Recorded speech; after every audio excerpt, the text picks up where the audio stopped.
Hello बच्चों, let's read this question. The question says a simple microscope has a limited maximum magnification. Limited maximum magnification. Option first greater than 9. Option second lesser than 9.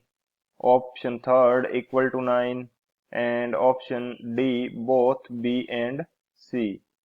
तो इस question के अंदर हमें बोला है कि simple microscope के लिए जो मैक्सिमम मैग्निफिकेशन है वो कितना होता है। तो बात करते हैं की कंसेप्ट की यदि बात की जाए तो इसके अंदर हम यूज करेंगे जो मैग्निफिकेशन होता है सिंपल माइक्रोस्कोप का, उसका फॉर्मूला क्या होगा।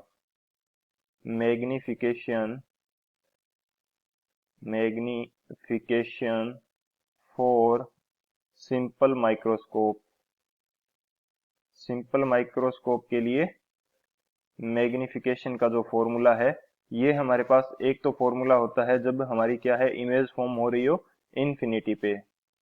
When image is at infinity, तो हमारे पास जो मैग्निफिकेशन m की वैल्यू आएगी ये हमारे पास आती है d/f। एंड जो मैग्निफिकेशन होगा इसके अंदर ये हमारे पास होता है मिनिमम मैग्निफिकेशन होता है। सेकंड यदि बात की जाए हमारे पास व्हेन इमेज कहाँ फॉर्म हो रही है हमारी, व्हेन इमेज ये हमारे पास होती है जो नियर पॉइंट है आई का उसके ऊपर। When image is at near point इसको हम बोलते हैं डी से, तो हमारे पास जो मैग्निफिकेशन आता है ये हमारे पास कितना आता है, ये आता है 1+d/f। 1+d/f। डी हमारे पास क्या है near point and f is the focal length of simple microscope. तो इस कंडीशन के अंदर जो हमारे पास मैग्निफिकेशन आएगा ये आता है मैक्सिमम। अब बात करते हैं सॉल्यूशन की। तो यदि बात करी जाए सॉल्यूशन की तो ये हमारे पास क्या हो जाएगा, एक प्रैक्टिकल थिंकिंग है या प्रैक्टिकल जो वैल्यू है ये हमें मिलती है फॉर मैग्निफिकेशन यानी कि मिनिमम मैग्निफिकेशन, जो कि हमारे पास क्या है d/f। तो इसके लिए जो प्रैक्टिकल वैल्यू हमें मिली थी ये हमें कितनी मिली थी, ये हमें मिली थी 8। जो मैग्निफिकेशन मिला था वो हमारा कितना टाइम्स मिला था, मिनिमम मैग्निफिकेशन ये हमें मिला था 8 टाइम्स।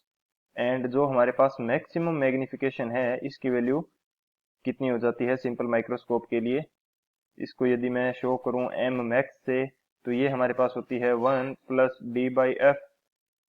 तो हमारे पास वैल्यू कितनी आ जाएगी, 1+d/f की वैल्यू हमारे पास है 8, तो ये हमारे पास आ जाता है 9। तो ये प्रैक्टिकली फाउंड की गई वैल्यू है क्योंकि हमारे पास क्वेश्चन के अंदर कोई डाटा नहीं है। तो जो मिनिमम एंड मैक्सिमम मैग्निफिकेशन है ये कितना फाइंड किया गया था, 8 एंड 9। तो बात करें यदि ऑप्शन की तो ऑप्शन हमारे पास कौन सा करेक्ट हो जाएगा, यानी कि जो मैक्सिमम मैग्निफिकेशन हमें मिल सकता है वो कितना मिल सकता है 9। एंड क्वेश्चन के अंदर हमें पूछा गया है लिमिटेड मैक्सिमम मैग्निफिकेशन। तो लिमिटेड मैक्सिमम मैग्निफिकेशन कितना हो सकता है, ये इक्वल टू 9 हो सकता है या लेसर देन 9 हो सकता है। कितना हो सकता है, या तो 9 से कम रहेगा या इक्वल टू 9 रहेगा। तो हमारे पास करेक्ट ऑप्शन कौन सा हो जाएगा, करेक्ट ऑप्शन हो जाएगा ऑप्शन डी, यानी कि बोथ बी एंड सी हमारे पास क्या है right answer. So option D is the final answer. I hope you understood it well. Best of luck. Thank you.